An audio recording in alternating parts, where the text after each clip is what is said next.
This is lesson 9.3, parallel chords, congruent arcs, and the hat theorem. Okay, so the next rule says that if you have parallel chords, okay, their intercepted arcs, or the arcs right here that are squished in between them, will end up being congruent. So like say that's a 10, that would also be a 10. Okay, so this one's a pretty easy one. So looking at number 1, it says you're given circle O with AB being parallel to DC. So if the measure of arc AB is 60, the measure of arc AD is 80, find the measure of arc CD, which they called X, okay? So if these are both parallel to each other, that means AD and BC are both 80. They have to be congruent.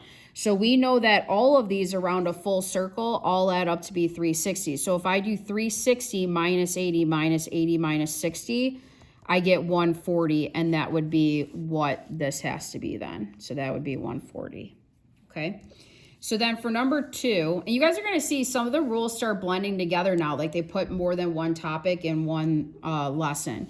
So for this one, they gave me this arc is 100, and then they want X. Okay, so first off, here's a central angle. It's located at the center, the vertex. So if this is 40, this is 40. Then they told you that these are parallel. So if this is 40, this arc on this side right here, this part, is also 40, okay? Because that's the theorem. So if I want X, same thing. I would do 360 minus 40 minus 40 minus 160, and I would get 120 for X, okay? So then number 3, it says, given circle O, CD is a diameter, AB is parallel to CD. If the measure of arc AB is 80, find CA. Okay. Well, again, if I'm finding CA, I can call it X. And then since these are in between the parallel chords, this can also be called X. So this is a diameter drawn in. So I know that the angles from C to D all the way around this half circle are 180. So I can set it up as X plus 80 will equal 180. And then I can solve that. So that would give me 2x plus 80 is 180. Subtract 80 on both sides. 2x is 100, divide by 2, and you get 50. And that would be what CA, that's 50, that's 50. So they just want CA, so your answer would be 50. Okay, turn the page. So this one, I don't really have a lot of examples for this next one. There's only one, but pretty much it's self-explanatory. If you have two chords that are congruent, their intercepted arcs are going, like whatever arcs they have connected to them will also be congruent. So if we look at this one and only example that I have, if AB is parallel to DC, DE is congruent to CE, AB is 50, arc BC is 30, find this one. So I'm going to call it X. That's what they're looking for. So first off, with these being parallel, I know if this is 30, that's 30. So then if these two chords are congruent based on our new theorem, I know that their arcs are congruent. So if that's an X, that's also an X. So then what I know is that all of these all the way around will end up adding to be 360. So that's what I'm going to do.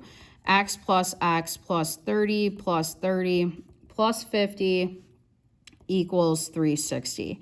So 2x plus, let's see, that's 80 plus 30, 110 equals 360.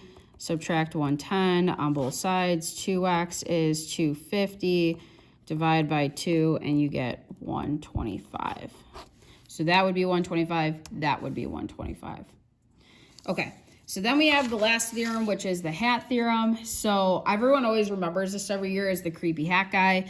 So what you guys need to know is if you have two tangents drawn to the same exterior point, so you pick a point and then you draw two tangents, the two tangents will end up equaling each other, okay? So in other words, think of the creepy hat guy. The two sides of his hat will end up being congruent. So a couple of things happen when you do this. It makes an isosceles triangle, so base angles would be congruent if they make it into a triangle, okay? If they make something like this, where it's not really a triangle, it's actually a quadrilateral, the two triangles end up being congruent to each other. Like by hat theorem, these two would be congruent. We have this is reflexive, two radii are congruent, you know what I mean? So by side, they're congruent to each other. So a lot of properties happen with this, as you can imagine. So like if we look at number 4, the first thing is easy, right? X would end up being 15 based off of the hat rule. So if that's 15, this has to equal 15.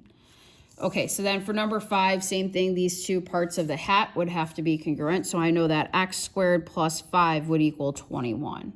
So solving that, I would isolate the x squared, subtract 5 on both sides. I would get x squared is 16, square root both sides, and I would get 4. Okay, piece of cake. So then the last part here, it shows this picture. So it's saying find A, B, and C. So starting off, A I know has to be 12 because it's a radius. It's the same thing as CO, okay? So that's got to be 12. So then the other thing is by the hat theorem, this is a tangent, both drawn from B. So if this is 16, C has to be 16.